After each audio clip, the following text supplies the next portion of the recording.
Tonight, saying here back with another video. This is gonna be the fourth law of how to develop the overwhelming gaze from the mental, the laws of mental domination by Frank Rudolph Young. I'm gonna read through this chapter. It's about 1, 2, 3, 4, 5, 6, 7, 8, 9, 10 pages. All right, so it shouldn't be that long, but this is a good chapter. I think, like I said, I'm getting better at some of these practices. I've been taking them into the real world, and I've been getting some good results with them, you know. So this is another practice I'm gonna start doing as well, so I can develop my overwhelming gaze. Like I said, I think that a lot of my practices are, all in all, are becoming very better. I use, in a way, I'm using them to like help sharpen like my personality in a way, right? I think every man or every person got a way they want to see themselves as being. Like me, I like the stoic. I mean, I like being stoic, but I like being a charming individual. Well, like at times, I like being like just a jokey person. I like joking around every now and then, but most of the time I'm just very stoic, right? Like I'm very just like, and that's how I am. Like I said, I'm very neutral. I'm just a neutral person, right? And I think I always like that. I think it's always it's an admirable trait and skill to be able to be charismatic and be able to just be very witty and funny. And I am in many regards. I think that at times I don't know when to turn it up, and I'm trying to learn that how I'm trying to get better at being able to turn it up when I need to, when it's like social situations or just just when I'm around my girl. Because sometimes, I mean, if I'm being honest, I can be a stiff person. I'm very stiff naturally. I'm just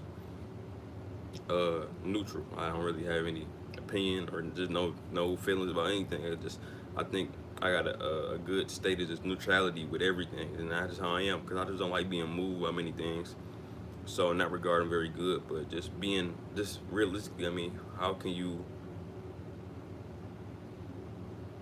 I don't think that's good just to be just neutral all the time. So that's why I'm learning to be more of having a heart, let's say that, and just being a person, being a human in that regard, or just being charismatic. So yeah, without further more, let's get into this chapter. Sandala, fourth law, how to develop the overwhelming gaze. The previous 3 laws brings Jack or Jane instantly under your instant influence and control. But the law to follow not only increase our hold, but make it pay off materially. You are studying these laws for social and monetary profit. Securing psychic control over others and nothing more is not enough for that. The overwhelming gaze, like everything else, but about mental domination. It is best achieved through the means of thoughts. Cunning men and women can adopt overwhelming gazes and fool some of the people much of the time, but they are found out before long. If they use the overwhelming gaze to commit felonies, they have to keep one step ahead of the law. Being dishonest, their overwhelming gaze consists of sheer pantomime. To develop that kind of overwhelming gaze is not to only be recommended. Little is gained in the long run by being tricky and deceitful. There is nothing to fear from the law, besides you can acquire a peace of mind that multiplies the disarming power of your overwhelming gaze.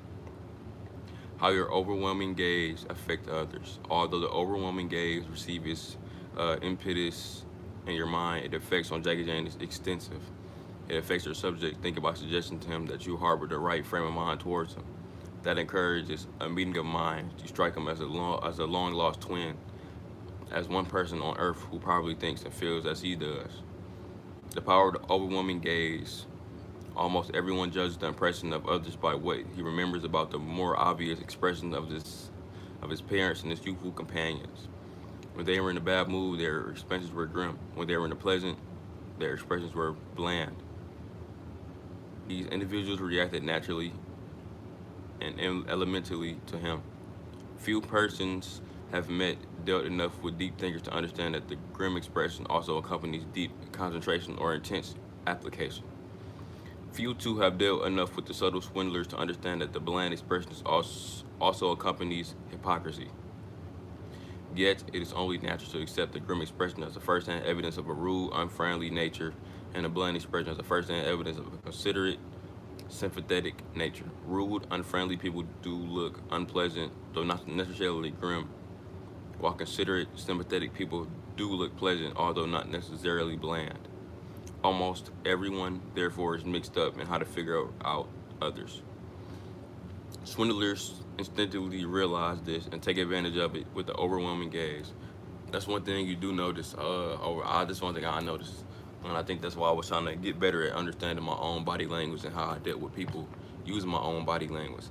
I think like me, normally I have a bad habit of just crossing my arms and just looking like I'm in deep concentration. Like that's really what they were speaking about, just the grim look. I just look very mad, or like my face is frowned up, or not frowned up, but like my face look kind of, let's say, hard. It's not a soft look on my face. I'm looking like I'm thinking. You can look at my face and be like I'm really thinking about something, or I'm not mad.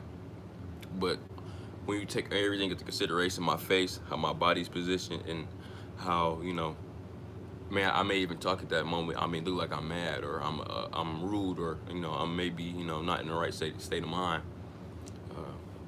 And that's what I be trying to make sure I have better control over, so I don't send out the wrong messages to people, right? Especially because let's say I deal with customers, so when people assume, make assumptions, like I said, realistically, everybody makes assumptions. So you have to make assumptions. That's part of your survival. Like I said, your assumptions can be wrong, but like I said, that's how people survive, because you got to make a decision. Like, I think not even assumptions, judgments. That's more the word I'm looking for. People judge everything. You need to judge things for ego purposes, so you can survive longer. Like I said, people judge. Well, they make decisions off judgments that they have. Like I said, people, a party is in this dangerous area. I guess they're gonna make, of course, not bad judgment. They're gonna be like, well, I'm not going to this because I feel like something bad is gonna happen. So, or it's in a bad area, and something is bound to happen because it's in a bad area. And that's how people maneuver and stay alive. So I know I'm kind of going on a tangent, but that's part of the reason, right? All right. The two key qualities of the overwhelming gaze. The overwhelming gaze possess characteristics which please the other people instantly. Characteristic which suggest to them that kind of generous personality, frame of mind, or attitude towards them within you. The exercise in this law will teach you how to acquire the overwhelming gaze for instant use to derive the utmost of these exercises. However, you will know first what the overwhelming gaze consists of, and consists of two main qualities. Complete jack of tension on your face. This suggests that you are easily to dominate or to get along with, that you are agreeable and not only looking for a quarrel, that you are easy to please and will insult no one, that you will neither look down upon or dominate anyone. Complete lack of tension on your face suggests that you can be turned to in time of need, that you are both naive and satisfying intelligent, that you are not a shrewd, cunning swindler. It suggests that you're years younger than you actually are, and that you're loyal to your friends and are liked by practically everybody. You are with people, it relieves them of their tension, their psychological aberrations, of their doubts, fears, respecting of their own lack of personal charm. People without appealing personalities live perpetually in the dread of being slighted, ignored, shunned shunned aside, goddamn, even insulted by others when they encounter someone with the overwhelming gaze. They flock to him. In fact, you have to be careful not to let such people become clingy pests. Quality 2. Show intense interest in Jack or Jane eyes, lips, or general play of your features. Such intense interest leads to the lips to subject to believe that you want to help him or be his friend or take his side. This interest is just a healthy mental attitude backed by the energy and willingness to do something worthwhile for him. It suggests the absence of pay me for everything I do, your attitude. To acquire this quality of the overwhelming gaze, your eyes should be not shifty or veiled, but they should be attentive and fixed upon his eyes. Let them flash no curiosity about his attentive stare implies sense interest in let them flash no curiosity about his private affairs. A shifty eye brings to a mind a sly detective, while an attentive stare implies sincere interest in the individual himself. Flattery which few persons receive too much during their lives. Nothing can break down Jack or Jane's resistance faster than the overwhelming gaze. Nothing can make someone like you faster than overwhelming gaze. Now, this part is how to develop the overwhelming gaze. Briefly, the two effective qualities of the overwhelming gaze: complete lack of tension on your face, showing intense interest in decorating eyes, lips, generally play general play up your features. Learn how to develop these two qualities and apply them. Now, it's gonna be some exercise of how to really use them, and that's gonna be what the rest of the chapter is on. I'm gonna speak about my experience, but how I just do with people. I think that I do these things. I didn't know that this was actually in this book, so but I do this just naturally, right? They say like a lot of your body language deal with how, or a lot of the positions of your body affect how much power you uh, use. Let's say, for example, like a lot of people, they say like psychic abilities. If your spine is not set up a certain way, or spirituality, say spirituality period. If your spine is not like straight a certain way, you literally like stunting the power of certain abilities that you have. And I think that's very true in many ways. That's why I'm also gonna go through the book Yoga for Men by Franklin Rudolph Young. If I'm being honest, I might go through all the Franklin Rudolph Young books because like it's so much knowledge, and of course all this stuff is just helping you understand the idea. And like I said, I'm new at this. I'm not gonna act like I'm an expert at this or not, but this is what, like I said, this is this is my life dedication. This is what I want to do with just my life, and in a regard where I want to become an expert on this type of stuff and really push the envelope with it. Of course, with just just spirituality, but just more about the understanding and pushing, I guess, pushing the envelope. Let's say that. But yeah. So I think that in many ways I was doing this type of stuff, like let's say just trying to become more of a dominant person, or just being more masculine, like holding eye contact and just being of course they say like people don't like nobody judging them. I think, for example, so that's why let's say when people tell me things or I'm talking to random people, I try to keep my face as soft as possible. Like I look them in their eyes, and of course I drop, like if I'm thinking about something, I forget what I'm thinking about, and I give my full attention to them, because it just, one thing you learn working in customer service is that a lot of people aren't very friendly no more. People are, like I said, everybody's here to work a job, and like a lot of these people are miserable, right? But I'll be laughing and joking with the customers, Like I said, I'm a very nice person. Like I said, when it comes to my job, just because I know how important it is to have somebody, it's important to be able to interact with customers, because that just, it drives sales, but it just brings people back, and that's how you do it. So in many ways, when I'm talking to customers, like I said, some customers, like I said, sometimes they come in for, like I said, a lot of these customers come in every day, and I'll just be talking to them, like I talk to them like they're a relative or something. But a lot of them, they come in for the same stuff, and it's no reason why you should not be like friendly towards them or just nice to them. Like I said, they come in, they don't bother nobody. Like I said, and those are the ones that you take care of. The ones that they come in, they do their thing, and they leave. So in many regards, that's where, like I said, I'm the manager, so I'll be nice, and like I said, I give them a deal, or I just help them out whenever I see them, talk to them, So yeah, I think that a lot of people, that's a very powerful thing I didn't know I was already doing, but I think a lot of people should. That's one way I think people should do it before you start adding like the words, picture, thought forms, and projecting thoughts and ideas into other people's head. I think you should learn how to get comfortable with being able to look at people, because I know that's very hard for me to do. It was always very hard for me to do. Like I said, I grew up awkward, and just shy, so I was always looking around, being shifty, shaky, and just anxious and just full of anxiety.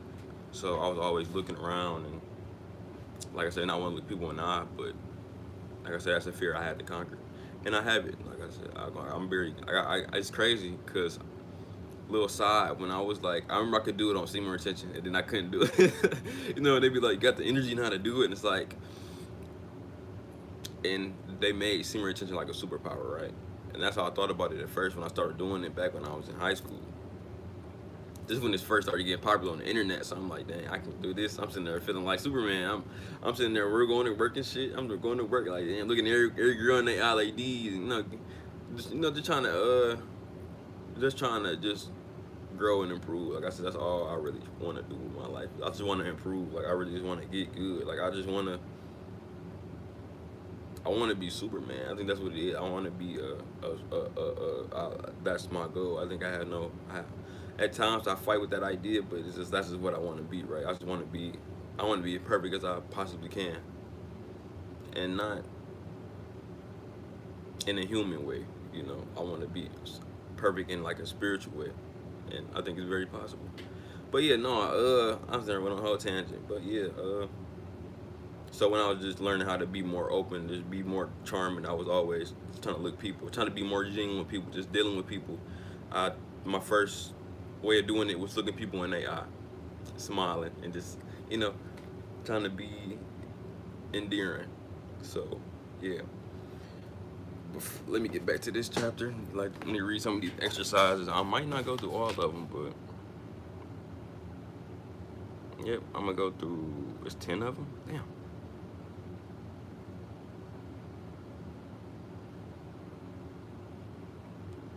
I might read the rest of the chapter then. All right, let me read the rest of the chapter. Exercise. Thought vacuum. First thought, sit calmly.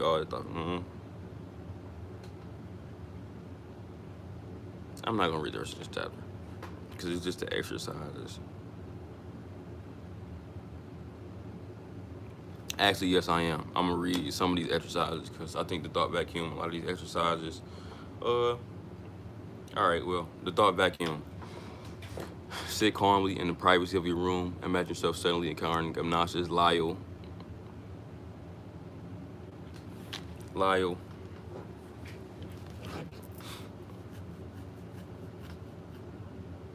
Somewhere, this unpleasant experience tenses your face and fills you with fear or anger.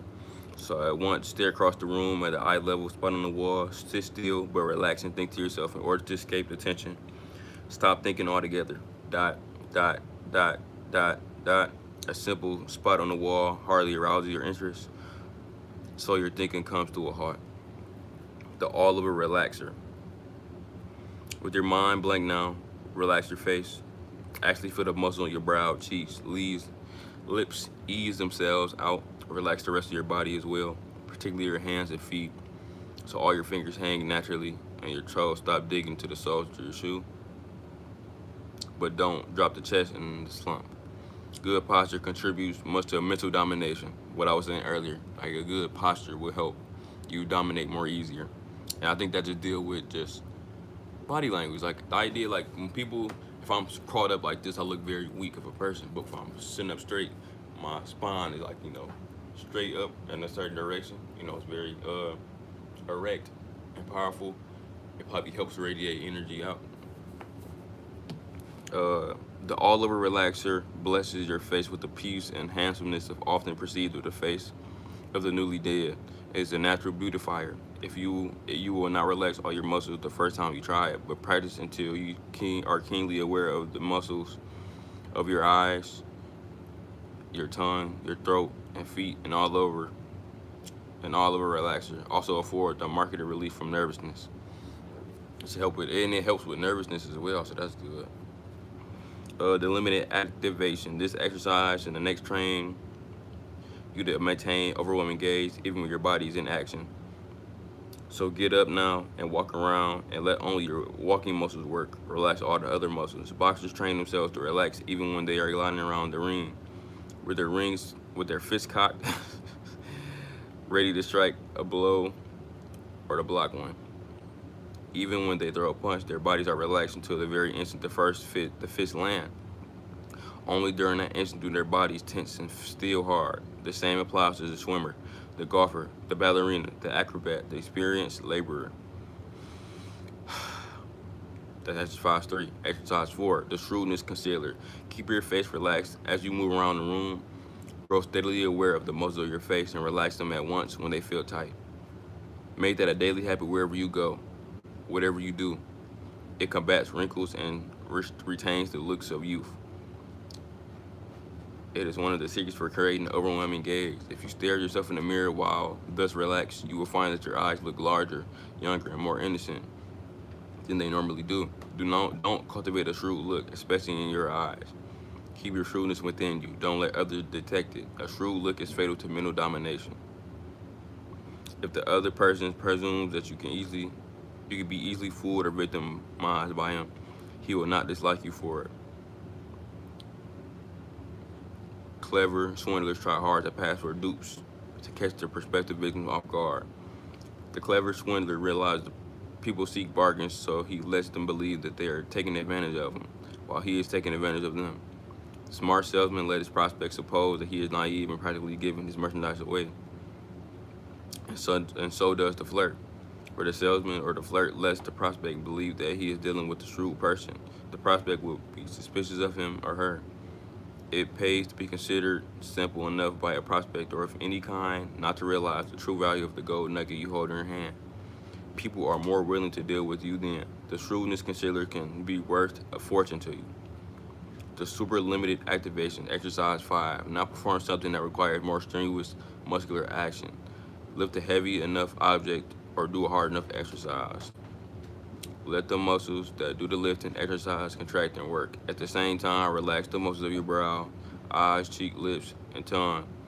Ballerina train themselves to smile pleasantly while performing difficult routines. When posing for pictures, strongmen relax their face and smile while supporting enormous weights overhead. I might need this next one. Good thing I did read it. Exercise 6, the concentration concealer. Pick a serious book, read it studiously, or even try to solve a problem or to understand the theory explained in it. Your brow will contract as it normally does when you think, counteracted by again relaxing every muscle in your face. I'm trying to do it right now. And your face. Repeat with different books.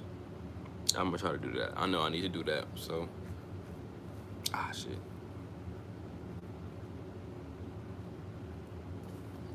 All right, now exercise 7: the trick of talking to a flower. Stand before your mirror, speak spontaneously to an imaginary crowd about something you know well, but which requires deep thinking. Or perhaps instruct the imaginary crowd or imaginary person in private to how to perform a skill you have mastered. Don't let your facial muscles contract. Keep the muscle of your brow, eyes, and cheeks relaxed. The most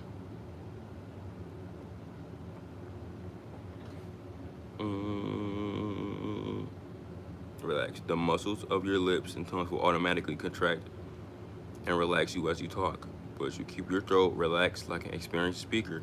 Every time your excitement amounts, you tense, you relax the muscles of your face and go on as if you're talking to a flower. And if in actuality, talk to a flower or to some other inanimate object at first. This removes the self-conscious that results from talking to Jack or Jane. Talking to someone is what causes you to tense when talking. The stammerer will also not stammer over the telephone if he thought the line were dead. Talking to a flower will help you relax easier all over. When talking to it, remain keenly aware of your facial muscles and relax them at the moment they contract. With your face muscles relaxed, your eyes will stop staring fixedly at the flower and will move naturally. Your voice will improve, for you are not made uneasy by the intelligence of the flower. You don't feel that it may be analyzing you or looking for inconsistencies in your speech. You can correct any mistake you make to the flower without embarrassment. The flower cannot and will not ridicule you. You feel at peace when speaking to it. Your voice deepens and the more fascinating rhythm creeps into your speech. Your words are more clearly enunciated and your word choice improves because your mental powers concentrate wholly on it. The secret stamp of the flower. Look again in the mirror and gaze into your own eyes as you would into those of Jack or Jane. But instead, seeing your own image, see the flower. Go on talking as if talking to the flower, despite your effort to stay relaxed, will tense. So turn once more to the actual flower and continue talking, and again relax. Once relaxed, again turn to your image in the mirror and talk to it. Repeat this exercise until you can stare straight into your own image in the mirror, but only see the flower. You will then be able to talk to your own image as easily and relaxed as you would talk to the flower. Master this exercise. Stamp of the flower. It can alter the whole course of your life in no time. No, it matters little what eyes you see before you deal directly with anyone, unless you are dealing with the beloved. The less you see the other person, the better. So far, applying mental domination is concerned, the more you forget Jack or Jane as a person, it's easier it is you apply the laws of mental domination. To be acutely aware of your subject will only distract you from applying your techniques. It will prevent you from achieving the total state of inner cohesion which you need to become the masterful you, which you can be when alone. Talking to a flower, train yourself into exercise not to observe the details or the features or the expression of your subject, but only to keep gazing to his eyes with the same tranquility which you stared at the flower. He will not suspect you are doing that, but yet he will be overwhelmed by the abnormal blast of mental domination which you are capable of dealing from your true self. This shit is cold. This is cold. What the fuck? That's crazy. This shit is powerful. Damn. Exercise 9 and 10. Spreading the secret stamp of the flower. Make exercise 8 harder now. By staring into your own eyes in the mirror, as well as the rest of your face and body, seeing them as your very own. Even stare at the portrait of someone you know. In both instances, talk to the images as if you're talking to the flower. Repeat this exercise with a live, trusted friend or relation until you can speak to his sparring back eyes without the least tension of self-confidence, just as you were talking to a flower. Let the trusted friend or relation interrupt you repeatedly and pelt you with questions. Reply to them, but keep your face relaxed, as if you're talking to a flower. This exercise develops stage presence and confidence and poise. Exercise for correct expression for overwhelming gaze. As effective as it is, relaxing your face and creating an overwhelming gaze is not enough by itself. You have to add the correct expression, and the correct expression stems from the mental attitude. Again, do the thought vacuum exercise. Stare at a spot on the wall with your mind blank and face relaxed. Feel yourself bursting with the interest in that insignificant spot. Feel ready and willing to do anything possible to improve it.